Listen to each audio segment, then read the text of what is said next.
On n'a que 4 matchs en NBA ce soir, mais il y a beaucoup de choses à dire, beaucoup de joueurs incertains ou forfaits. On va analyser tout ça juste après l'intro.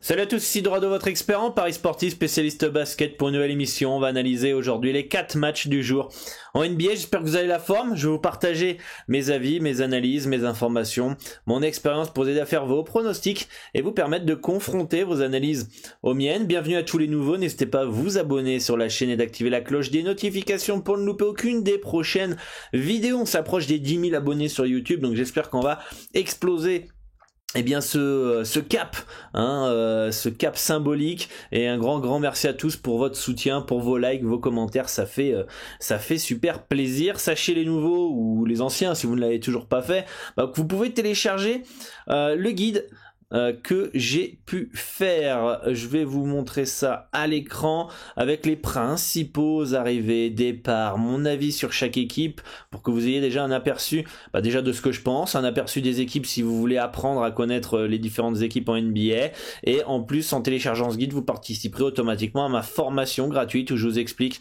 comment j'analyse, comment je détermine un handicap, une value, ma stratégie, les stratégies que vous pouvez mettre en place, qu'est-ce qu'il y a d'autre aussi, les outils, les sites qu'on peut utiliser pour faire nos analyses NBA. Donc voilà, c'est gratuit, j'espère que ça va vous aider et ça va vous permettre de générer vos premiers bénéfices en NBA, un championnat qui est très complexe par rapport à tous ces pièges, son rythme, son calendrier, et sachez aussi que vous pouvez rejoindre le Discord si vous voulez échanger avec l'ensemble de la communauté et moi-même. Donc vous avez un salon sur différents sports, donc là on est sur le salon basket, donc voilà, ça échange un petit peu. Le salon foot, ça discute aussi pour faire leurs pronos. Il y a évidemment du tennis aussi. Ça se gave au tennis là, on voit de la croix verte, GG à vous, et ça fait plaisir voir le membre encaissé. Donc le lien du Discord est dans la description, donc n'hésitez pas à le rejoindre, et on va faire le petit récapitulatif de la veille. J'espère que vous avez passé une belle soirée NBA hier soir.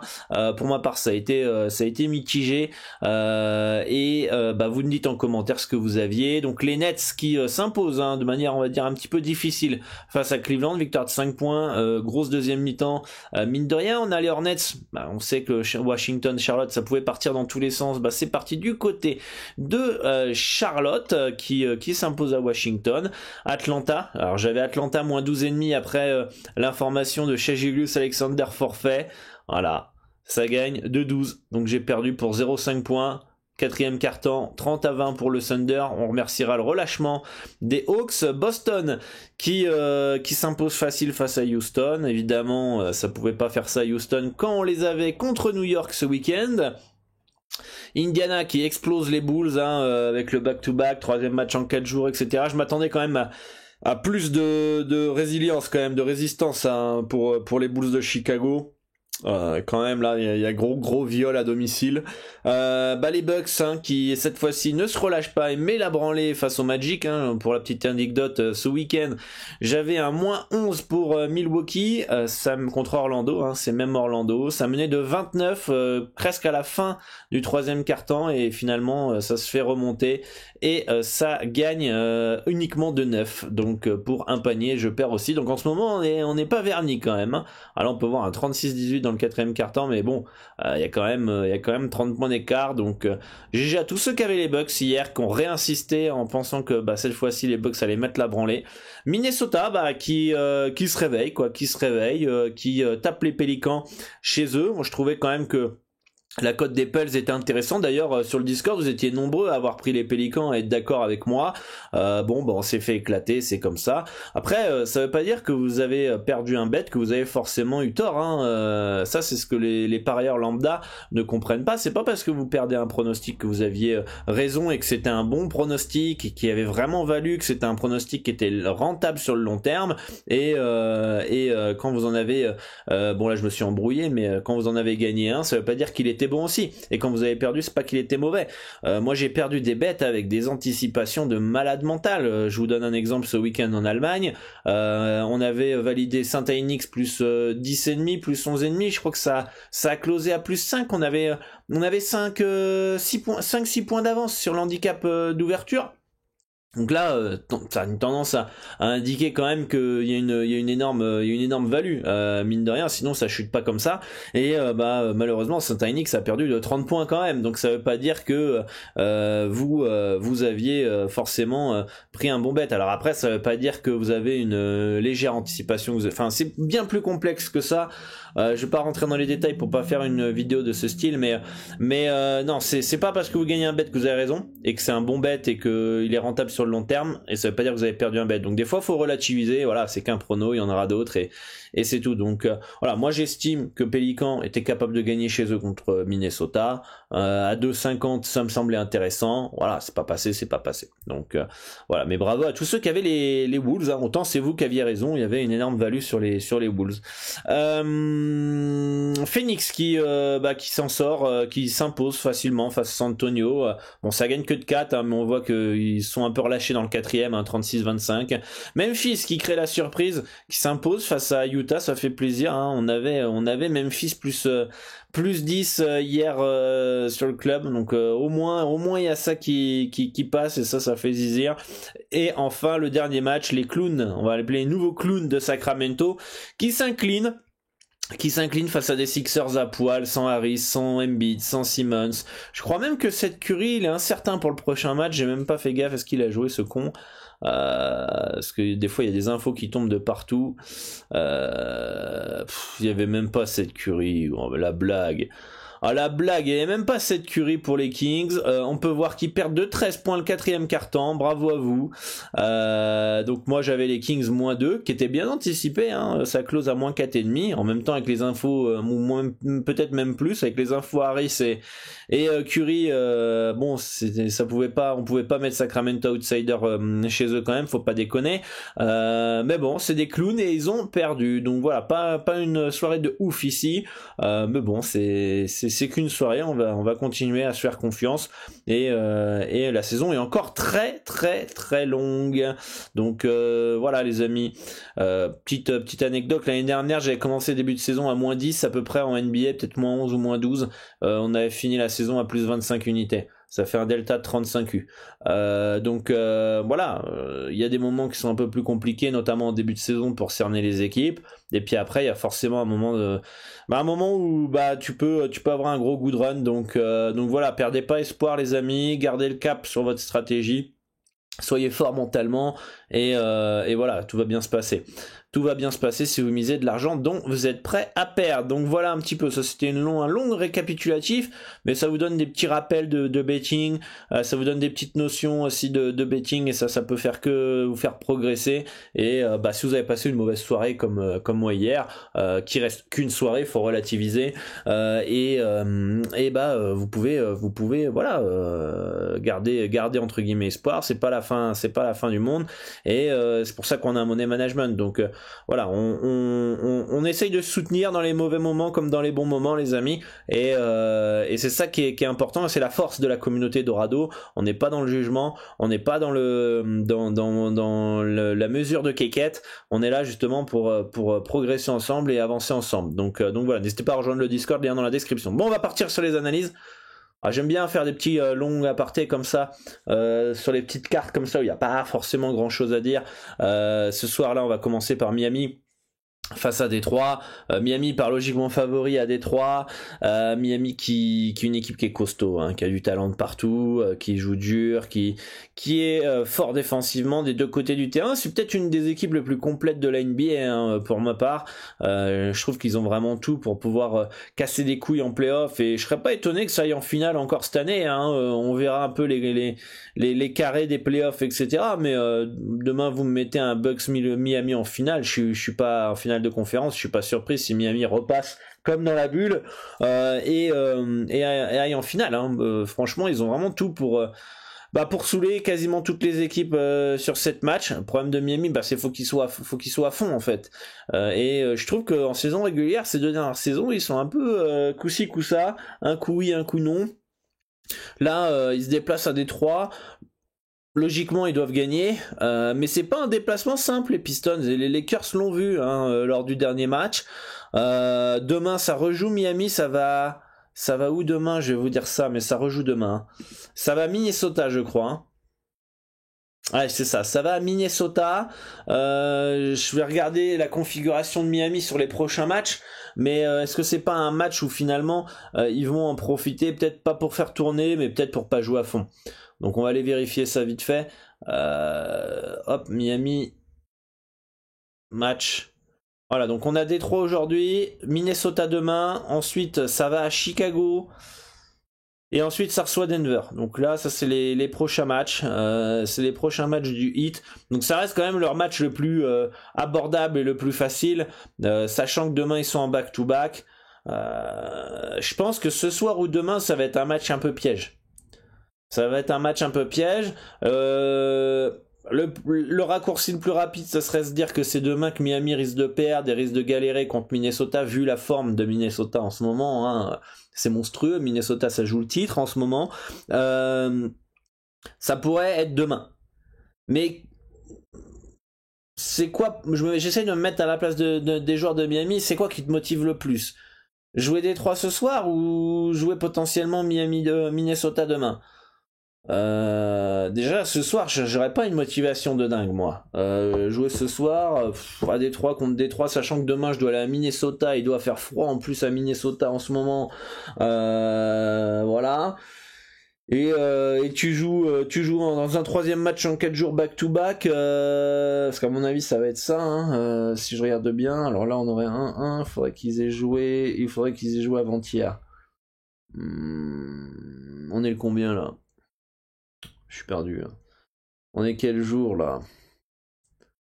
Ça a joué avant-hier, c'est ça. Ça a joué avant-hier, donc on sera en 3e match en 4 jours et back-to-back demain pour Miami. Donc forcément, généralement dans ce contexte-là, soit ça met des joueurs au repos ce soir, soit ça met des joueurs au repos demain, soit ça met rien au repos, mais ça va gérer. Et si ça gère, bah un petit Détroit plus 10, il est où là? Un petit Détroit plus 9,5 plus 10, ça peut être pas déconnant. D'ailleurs, ça a baissé. Hein. Le plus 10, je crois, quand j'ai démarré la vidéo, était à 1,943, un truc comme ça. Il est à 1,877. Donc potentiellement, soit il y a une info que j'ai pas vue pendant la vidéo, mais globalement, hop, ici on a ça, on ferme ça. En tout cas, moi je pense qu'on peut avoir un petit match... Ah d'accord, on a une info qui vient de tomber, super. Ça va être bien pour l'émission ça. Donc là on a pour moi préférence quand même Détroit plus 10. Ça me déplaît pas. Je pense qu'ils sont capables de rester dans l'handicap face à un Miami un peu en cool attitude, tranquille. Voilà. Si Miami joue à fond, mais je vois pas pourquoi ils joueraient à fond en fait. Il y a rien qui justifie le fait de jouer à fond ce soir face à Détroit. Donc si Miami joue à fond, évidemment le moins 10 peut être intéressant. Mais et encore voici quand même intéressant, mais bon voilà, il faudra faire un bon match quand même pour Miami pour passer un moins 10. Les Lakers qui se déplacent aux Knicks. Les Lakers c'est catastrophique, hein. Les Lakers niveau collectif c'est quand même bien dégueulasse. Ça bat Détroit, mais c'est moche, y a rien, y a pas de collectif, y a que dalle. Et ce soir, LeBron James est suspendu. Là, il y a l'info qui vient de tomber qu'Anthony Davis incertain ce soir. Ah, je vois pas comment les Lakers peuvent gagner à New York. Clairement, là, si Anthony Davis est pas là et que les Lakers gagnent facile, ah bah la NBA c'est du loto les amis. Non, je rigole, mais ça me paraît compliqué pour Los Angeles de gagner aux Knicks. Clairement, si Anthony Davis est pas là, un moins 6 New York est clairement envisageable. Une victoire des Knicks de 6-10 points face à ces Lakers-là, vu le peu de collectif qu'il y a, peu de cohésion qu'il y a, même au complet, alors sans les 2 meilleurs joueurs, ça me semble très compliqué. Donc pour moi, préférence New York cette nuit. Les Knicks qui sont pas au mieux en ce moment en plus, donc on pourrait s'attendre à potentiellement à ce que ça retrouve un peu d'adresse, notamment à l'image d'Evan Fournier. C'est vrai que les Knicks dernièrement, je trouve que le jeu, ils sont un peu mous, ils sont pas assez durs. La force des Knicks, alors est-ce qu'il y a un peu de fatigue en ce moment et c'est pour ça qu'ils ne mettent plus les ingrédients, parce que Tom Thibodeau est un coach très exigeant, mais la force de New York, c'est leur profondeur, c'est de jouer dur défensivement et derrière mettre du rythme en attaque. Sans ça, c'est trop statique, c'est pas assez dur défensivement et ça peut se faire prendre. Mais si Anthony Davis est là, je me méfie quand même. Les gros joueurs aiment bien jouer au Madison Square Garden, donc Anthony Davis, Westbrook, ça peut être costaud. Et voilà, je pense que quand même préférence Knicks si Anthony Davis est pas là, clairement. Si Davis est là, est-ce qu'un -6 est intéressant? Il est prenable, mais il est pas ouf. Il est pas ouf. Donc voilà un petit peu pour mon avis sur ce match-là. Portland qui reçoit Denver. Denver qui est peut-être privé de Nikola Jokic. Donc là, c'est compliqué de partir sur ce match-là, dans le sens où les Nuggets pourraient jouer sans Jokic, Porter Jr. et Murray. Donc Porter Jr. et Murray sont forfaits. Jokic est incertain. Jokic pas là, ça change la donne. Déjà avec Jokic, ça va pas être simple d'aller gagner à Portland. Clairement, ça va vraiment pas être simple. C'est une salle qui est dure. On l'a vu depuis le début de la saison. Portland à domicile. On a beau dire qu'ils sont irréguliers, non, et tout ça, à domicile c'est costaud, ça met quelques petites fessées, ça gagne des matchs. À l'extérieur c'est autre chose, mais à domicile c'est costaud.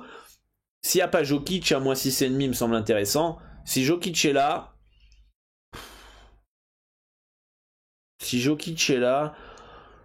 soit c'est légère value Denver, soit c'est bien placé.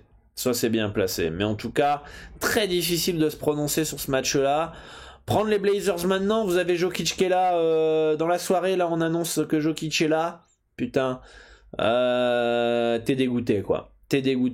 Par contre, tu prends du Denver là et tu vois que Jokic est pas là, t'es dégoûté aussi. Donc faut vraiment attendre l'information Jokic qu'on vous partagera sur le Discord. Donc rejoignez, on a une absence basket ici. On peut vous donner les différentes informations. Il y a aussi pour le foot. Hein. Donc voilà, n'hésitez pas à le rejoindre et vous aurez les informations plus vite, ou alors de suivre la formation NBA que je vous ai préparé. Le lien est dans la description, où je vous donne les sites où vous pouvez voir les compositions d'équipe, les joueurs blessés, etc. Comme ça vous aurez directement l'information à la source. Donc voilà, pour moi ce match-là on attend clairement l'information Nikola Jokic. Et enfin le dernier match, le match est retiré. Je sais pas trop pourquoi, puisqu'on n'a pas encore eu d'informations. A priori je vais vérifier quand même.